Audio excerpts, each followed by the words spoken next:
بسم اللہ الرحمن الرحیم۔ السلام علیکم دوستو۔ اللہ تعالیٰ نے دنیا میں ہر چیز ایک مقصد کے تحت پیدا فرمائی ہے۔ انسان، جانور، پودے، پہاڑ، پانی، ہوا اور یہاں تک کہ ریت کے ذرے بھی اس کی حکمت سے خالی نہیں۔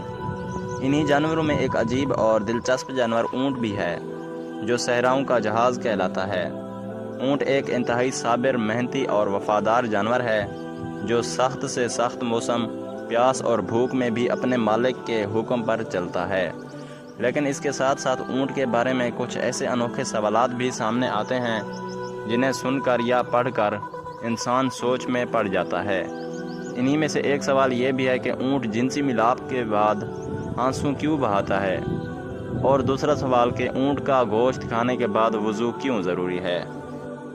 یہ دونوں سوالات بظاہر الگ الگ موضوعات لگتے ہیں، لیکن اگر ہم غور کریں تو ان دونوں کا تعلق براہ راست اونٹ کی فطرت، اس کے جذبات اور اسلامی تعلیمات سے ہے۔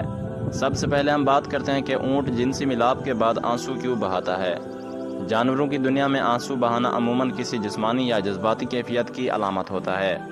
انسان کی طرح جانور بھی احساسات رکھتے ہیں، بس ان کی زبان ہم نہیں سمجھ سکتے۔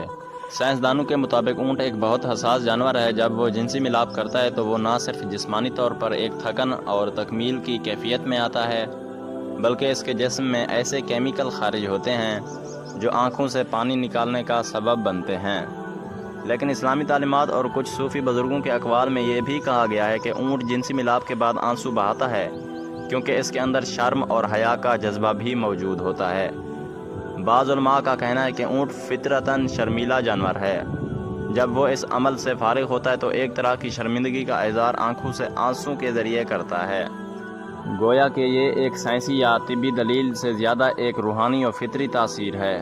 لیکن جانوروں کی پیچیدہ فطرت کو دیکھتے ہوئے اس بات کو رد نہیں کیا جا سکتا۔ اونٹ کی آنکھوں سے بہنے والے آنسو صرف پانی کی قطرے نہیں، بلکہ اس کے اندر پوشیدہ ایک جذبہ، ایک حساسیت کا اظہار ہو سکتے ہیں۔ اب آتے ہیں دوسرے سوال کی طرف کہ اونٹ کا گوشت کھانے کے بعد وضو کیوں ضروری ہے۔ یہ سوال اسلامی فقہ سے تعلق رکھتا ہے اور اس کی بنیاد احادیث نبوی صلی اللہ علیہ وآلہ وسلم پر ہے۔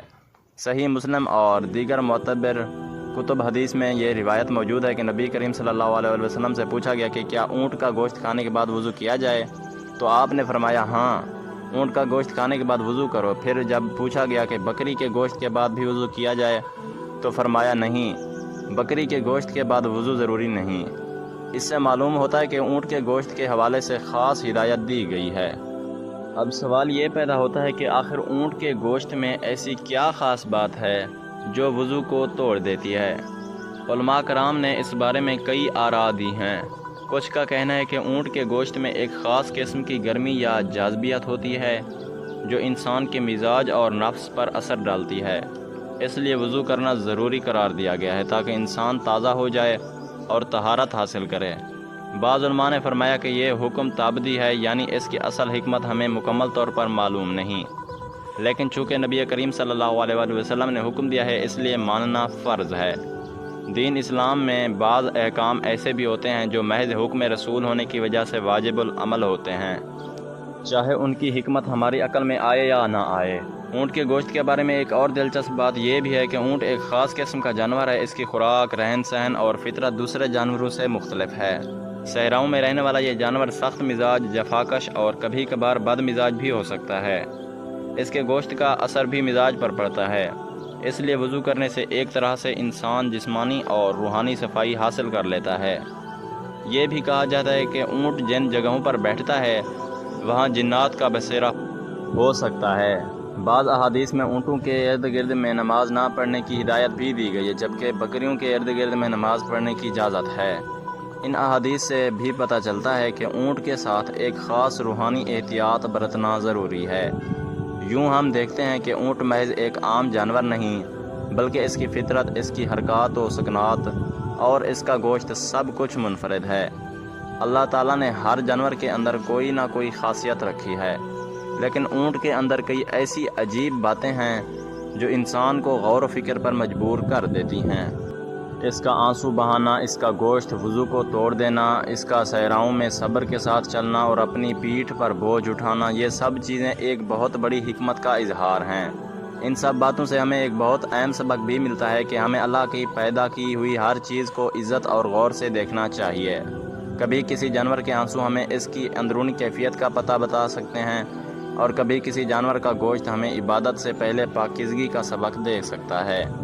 دین اسلام نہ صرف عبادات کی تعلیم دینا ہے، بلکہ طہارت، نظافت، طرز زندگی، کھانے پینے اور معاملات تک کی رہنمائی فراہم کرتا ہے۔ اونٹ جیسے جانور کے ذریعے ہمیں یہ سبق ملتا ہے کہ ہر چیز کے پیچھے کوئی نہ کوئی حکمت ضرور ہے، بس شرط یہ ہے کہ ہم اس پر غور کریں اور اللہ کے نبی صلی اللہ علیہ وآلہ وسلم کی بات کو دل سے مانیں۔ مزید ایسی ویڈیوز کے لیے میرے چینل کو لازمی لائک اور سبسکرائب کریں، اور ساتھ میں دیے گئے گھنٹی کے نشان کو دبانا نہ بھولیں، اور کامنٹ میں بتائیں کہ یہ ویڈیو آپ کو کیسی لگی۔ شکریہ دوستو۔